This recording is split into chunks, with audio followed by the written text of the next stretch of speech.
businesses in a Kansas Pride theme.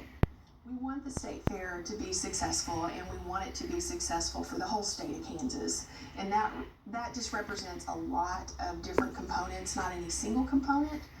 One of the concepts introduced this week has local race car drivers and enthusiasts upset.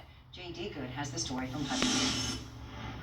Inside this fence here behind me is a racetrack that is more than 100 years old. Now this week there were several ideas presented to the Kansas State Fair Board. Among those was one that would get rid of the racetrack and keep those grandstands, but create a permanent entertainment area right here in this space. Now since then a group has formed on Facebook and they say that just can't happen.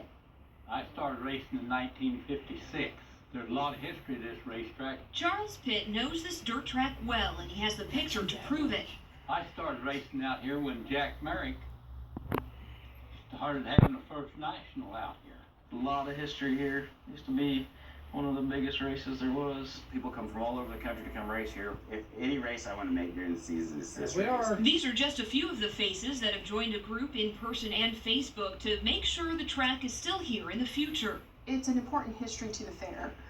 One of the options that was presented did talk about the racetrack, but that was one of many options. In one of the options proposed to the State Fair Board this week, the track would be turned into a permanent entertainment area. Since the news of the proposal hit, more than 200 people have joined a Facebook group called Chasing History Save Our Famed Half-Mile Oval.